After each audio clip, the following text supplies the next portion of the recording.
Assalamualaikum warahmatullahi wabarakatuh. Kita ketemu lagi di sesi The Dagings bersama saya Auf. Dan kali ini kita akan membahas bagaimana cara membangun super team yang solid. Jadi check it out.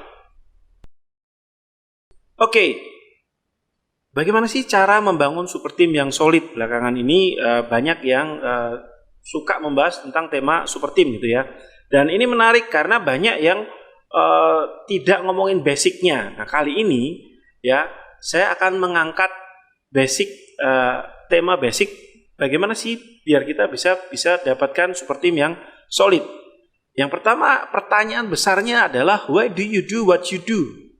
Ngapain sih kamu capek-capek berbisnis ya? Apa tujuan bisnis kamu? Apakah kamu cuma pengen memperkaya diri atau kamu pengen jadi triliuner? Atau kamu pengen rumah yang mewah atau kamu pengen mobil Lamborghini gitu ya? Kalau jawabanmu masih seputar mengkayakan diri ya, atau sekedar ya punya mobil Lamborghini dah, maka kamu akan lebih kesulitan dalam membangun super team yang solid. Kenapa? Nah, kita akan bedah nih.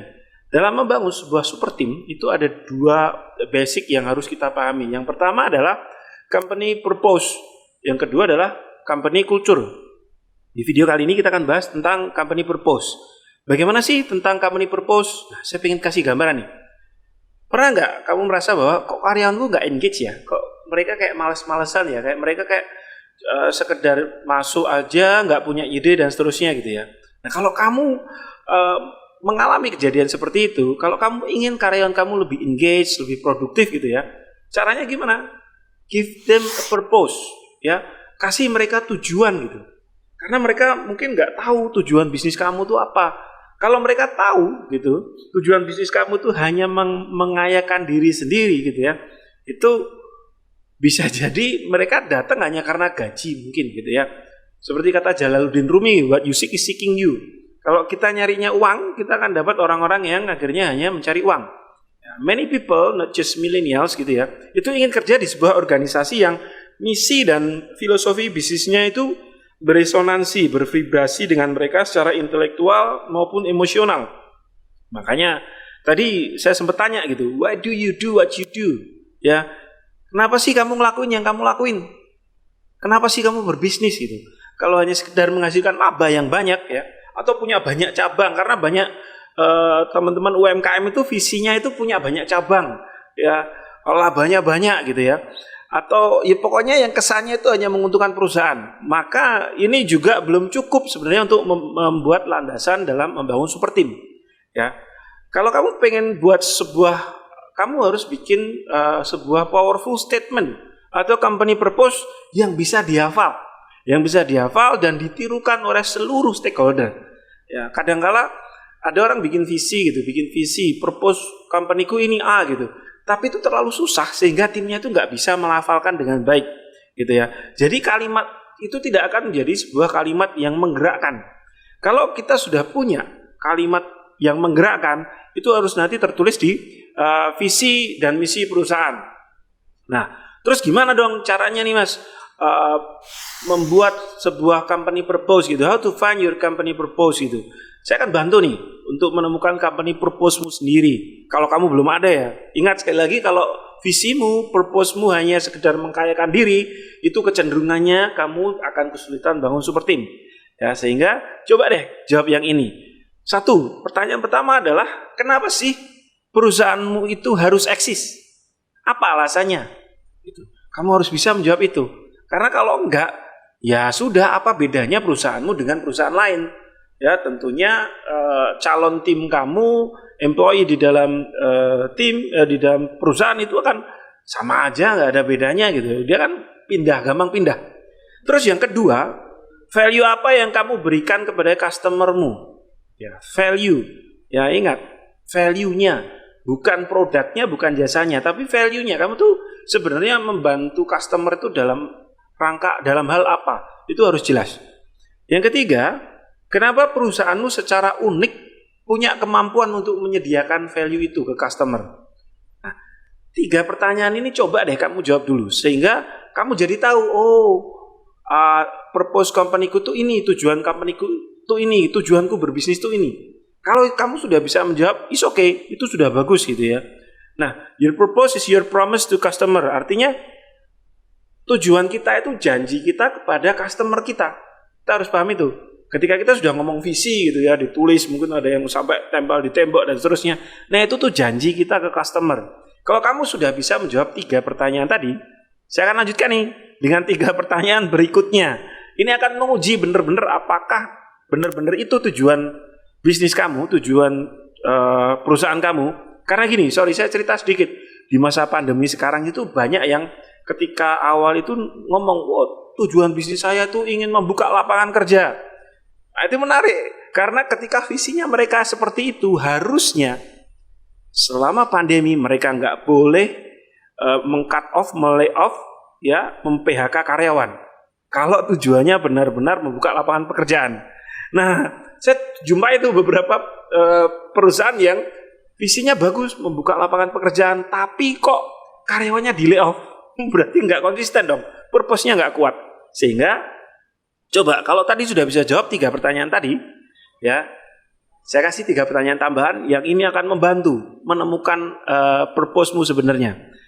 Yang pertama adalah apakah tujuanmu relevan dengan customer tertentu atau user yang akan membeli produk atau jasamu? Apakah tujuanmu itu relevan? Apakah marketnya berkembang? Apakah marketnya besar atau kecil? Ya, itu dulu. Karena balik lagi kalau kita ngomong bisnis ya, balik ke angka. Jadi kita harus tahu tujuan kita itu relevan nggak dengan marketnya. Marketnya growth nggak, besar atau kecil marketnya. Karena pembunuh terbesar bisnis nomor 1 itu bukan karena produknya nggak enak, atau mungkin karena cash, enggak. Pembunuh terbesar nomor 1 adalah tidak ada market. Ya, sehingga untuk menguji tadi tujuanmu berbisnis, apakah market bisnismu itu besar atau kecil? Itu yang pertama. Terus yang kedua, apakah tujuanmu itu benar-benar unik? Apakah misalkan nih bisnismu nanti nggak ada, itu nanti akan ada lubang yang ditinggalkan. Jadi orang merasa kayak, aku biasanya tuh ada ini nih. Contoh sekarang kita terbiasa dengan Gojek, ya. Kira-kira kalau nggak ada Gojek atau Grab, ada yang ditinggalkan nggak? Ada yang hilang nggak? Kita sudah mulai terhabit. Itu kalau nggak ada kok kayaknya hilang ya. Atau Facebook, kalau nggak ada Facebook kita kayak hilang. Ya, apalagi yang teman-teman internet marketers gitu ya. Kalau ada Facebook, gimana nih jualannya kan gitu kan. Nah, sehingga apakah tujuanmu itu benar-benar unik? Dan ketika nanti ditinggalkan, itu akan ada lubang. Kalau ya, berarti itu sudah menuju arah yang benar. Terus pertanyaan yang ketiga, apakah kamu sudah menjadi pemilik bisnis yang benar untuk mewujudkan tujuan tersebut? Artinya apakah kamu sendiri yakin dengan kemampuanmu? Aku bisa. Dan misalkan pun belum bisa, apakah kamu itu mau untuk berubah?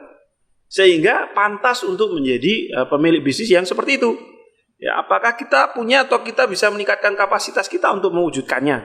Apakah kita bisa mengisinya secara lebih efektif dan efisien daripada kompetitor? Ya, itu 3 pertanyaan tambahan sehingga kamu nanti bisa tahu, purpose-ku tuh bener nggak ya? Purpose-ku tuh kayak gini nggak sih gitu? Saya kasih contoh. Ketika banyak UMKM tuh visinya itu hanya misalkan menambah cabang, menaikkan omset gitu ya, misalkan seperti itu ya. Nah itu tuh di luar sana perusahaan-perusahaan besar itu tuh purpose-nya itu benar-benar yang sesuatu yang big, ada dampaknya ke lingkungan. Contoh IKEA gitu ya. IKEA itu dia bilang company purpose-nya apa sih? To create a better everyday life for the many people. To create a better everyday life for the many people. Ini kayaknya abstrak gitu. Tapi dia jelaskan, dijabarkan di misinya. Nanti kita akan bahas tentang visi dan misi. Di misinya dia tuliskan gini, offering a wide range of well-designed functional home furnishing products at price so low. Jadi dia sudah langsung better everyday life-nya lewat apa? Lewat well-designed functional home furnishing. Produknya itu dia mencoba membuat everyday life lebih baik, dari situ masuknya. So low that as many people as possible will be able to afford them. Jadi itu purpose-nya ada, sehingga definisinya nanti lebih enak. Bagaimana mengejawantahkan purpose ke strategi bisnis itu lebih enak. Atau saya kasih contoh satu lagi, Lego itu purpose-nya apa nih? Inspire and develop children to think creatively, reason systematically, and release their potential to shape their own future. Jadi Lego itu purpose-nya nggak jualan mainan. Purpose-nya adalah menginspirasi dan membangun anak-anak untuk berpikir kreatif, untuk memberikan alasan yang sistematis dan melepaskan potensi mereka untuk shaping their own future. Shape. Sehingga makanya bentuknya Lego seperti itu. Nah, itu yang membedakan gitu. Ketika kita punya purpose gitu ya, punya tujuan yang jelas, yang itu tuh impactful ke lingkungan, itu akan membantu kamu untuk apa? Nanti tim kamu itu akan, oh iya ya, ketika di tengah jalan, dalam perjalanan mungkin patah semangat atau apa gitu, lagi capek gitu ya, mereka ingat, oh tujuanku tuh itu. Tujuanku tuh untuk berpikir kreatif, membantu anak-anak berpikir kreatif misalkan. Jadi dia nggak akan, tujuanku cuma untuk memperkaya perusahaan, enggak. Sehingga inilah yang nanti harus teman-teman tajamkan di company purpose. Contoh ya, kalau di pengusaha kita itu purpose-nya adalah membantu UMKM di Indonesia naik kelas. Ya. Sehingga kenapa? Karena kita lihat 2045 nanti itu Indonesia itu usianya 1 abad. Nah, sekarang masih 2020 itu pengusaha lahir. Kami pengen nanti dari 2020 sampai 2045 UMKM di Indonesia itu bisa naik kelas, sehingga ini seperti hadiah perekonomian Indonesia lebih maju. Jadi itu purpose. Nah, sehingga itu nanti teman-teman ketika purpose-nya sudah jelas, teman-teman bisa menginternalisasi ke dalam perusahaan gitu. Ini loh visinya tuh ini, misinya ini. Sehingga nanti orang-orang yang bergabung benar-benar diseleksi bahkan dari awal. Dari sebelum mereka bergabung. Bener enggak ini? Dia tahu enggak tujuan kita mau kemana gitu. Karena begini, orang itu tidak akan pernah loyal terhadap perusahaan. Jadi jangan paksa mereka loyal terhadap perusahaan. Tapi orang itu loyal terhadap mimpinya. Sehingga kalau kita sudah kasih tahu mimpi perusahaan ini apa, tujuan perusahaan ini apa, orang yang bergabung itu paling tidak dia paham, oh iya, aku juga bisa mencapai mimpiku di perusahaan itu. Itu ya, sehingga kalau hanya sekedar ini nggak loyal terhadap perusahaan, nggak ada orang yang akan loyal terhadap perusahaan. Orang hanya akan loyal terhadap mimpinya. Nah, saya akan share sheet gitu ya, yang ini akan membantu nanti teman-teman untuk menemukan apa sih purpose-nya gitu ya. Nah, ini bisa munculkan ya. Jadi gini, kita mengandaikan kita sebagai seorang anak ya, kita tuh purpose-nya adalah ingin membahagiakan orang tua, sehingga kita punya visi nih, membahagiakan orang tua ya. Ini kadangkala cukup menarik ketika saya tanya gitu, siapa di sini yang ingin membahagiakan orang tua? Banyak orang angkat tangan. Lalu saya tanya yang kedua, oke, memangnya ketika kamu lahir dulu, bapak ibumu itu nangis sebel, anakku lahir ya? Atau mereka menangis bahagia, alhamdulillah aku punya anak, ya. Nah, artinya kalau kita visinya membahagiakan orang tua nggak jelas gitu kan, kita lahir aja, kita nggak ngapa-ngapain, kita lahir ke bumi itu sudah membahagiakan orang tua. Ngapain kamu masih punya visi membahagiakan orang tua? Nah, ini yang kadang-kala membuat kita ini kayak nggak selesai dengan bisnis. Kita ini ketika melihat, oh perusahaan lain kayaknya seru deh, aku pengen kayak gitu deh. Ini sering kejadian. Oh, yang sana tuh membangun ini nih, aku pengen. Jadi rumput tetangga kayak selalu lebih hijau. Nah, sehingga gini, ketika kita memasukkan visi kita adalah membahagiakan orang tua, maka harus clear. Misinya apa? Misi itu adalah definisi kita tentang membahagiakan orang tua. Contoh yang saya berikan di sheet itu adalah, misalkan misinya membahagiakan orang tua adalah memberangkatkan umroh, menghajikan orang tua, membelikan rumah orang tua. Nah, itu misi. Sehingga kita sendiri yang punya visi membahagiakan orang tua, itu tuh selesai dengan hidupnya. Jangan sampai selalu merasa aku nggak pernah membahagiakan orang tua. Ya, harus jelas. Sehingga kalau sudah ketemu misinya, ada yang namanya target objektif. Jadi ada visi, ada misi, ada target objektif. Target objektifnya ini lebih detail, nanti isinya bisa angka-angka, dan ini bisa jadi breakdown landasan strategi bisnis ke depannya. Contoh nih, kalau visinya membahagiakan orang tua, misinya memberangkatkan umroh, menghajikan orang tua, dan membelikan rumah orang tua, target objektifnya Memberangkatkan umroh, kira-kira berapa biaya umroh? Dihitung. Oke, berarti target objektifnya kalau misalkan memberangkatkan umroh itu 30 juta, kita memberangkatkan bapak, ibu, dan kita sendiri ya plus tambah 10 juta, 30, 10 juta itu buat beli oleh-oleh lah. Berarti kita target objektifnya punya 100 juta. Dan ini harus jelas nanti deadline-nya kapan. Ya, misalkan punya 100 juta cash dalam waktu 1 tahun. Jelas kan? Breakdown turunan ke bawahnya lebih enak. Atau misi menghajikan orang tua, target objektifnya gimana? Punya cash 200 juta. Kita breakdown lagi. Kenapa kok 200 juta tadi kan? Oh, berarti soalnya haji, aku pengen haji plus nih, misalkan 100 juta untuk bapakku, 100 juta untuk ibuku. Aku nggak usah dulu, nggak apa-apa, jadi 200 juta. Oke. Kapan mau tercapai 200 juta? Itu harus clear. Lalu misalkan misi yang membelikan rumah orang tua, itu target objektifnya harus jelas. Misalkan rumah seluas 1000 meter persegi dengan view sawah, nah gitu.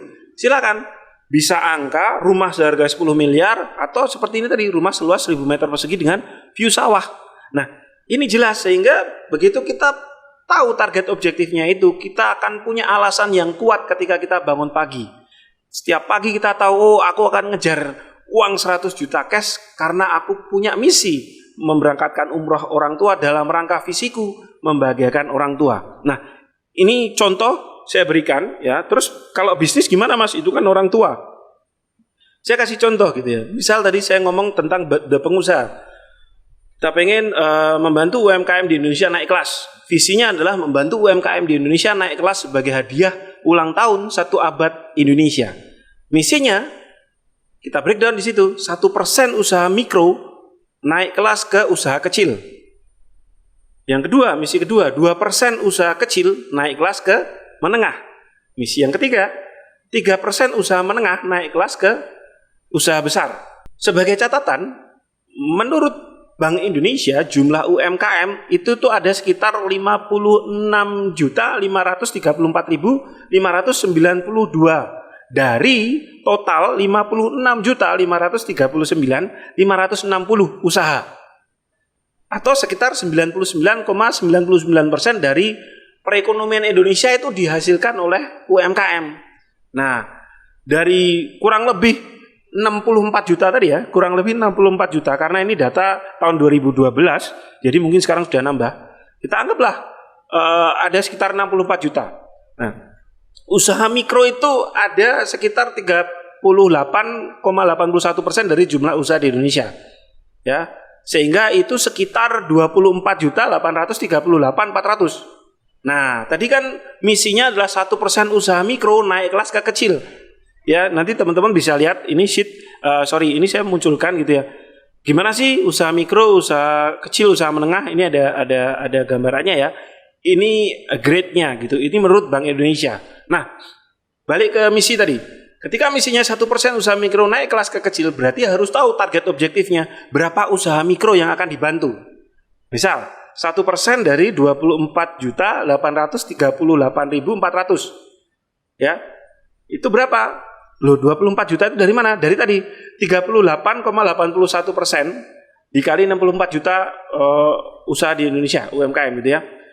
Akhirnya kita dapat nih 248.384 usaha mikro. Itu target objektif yang pengen kita bantu selama sekian tahun. Ya, supaya naik kelas ke kecil. Lalu misi kedua, 2% usaha kecil naik kelas ke menengah. 2% dari jumlah usaha kecil itu berapa sih? Dari data itu tadi berarti ada sekitar 6.195.200 ya. Berarti 2% dari 6 juta sekian. Berarti ada sekitar 123.904 usaha kecil itu yang pengen kita bantu. Lalu 3% usaha menengah naik kelas ke besar. Ada 3% kali berapa usaha menengah dari data berarti sekitar 8.697.600 atau sekitar 260.928 usaha menengah. Itu yang ingin kita bantu. Itu target objektifnya. Dari target objektif baru nanti kita pikirkan pendekatannya, revenue streamnya dari mana, ya strategi bisnisnya seperti apa, gitu ya. Sehingga bisnis itu adalah alat, bukan tujuan. Jadi jangan sampai salah karena ketika bisnis menjadi tujuan, ketika kamu sudah punya bisnis, maka tujuanmu sudah tercapai dan kamu tidak punya semangat untuk melanjutkan lagi ke tahap berikutnya. Itu untuk sesi 1. Kita akan ketemu nanti di kita akan bahas tentang kultur di video kedua. Jangan lupa komen, like, and subscribe. Assalamualaikum warahmatullahi wabarakatuh.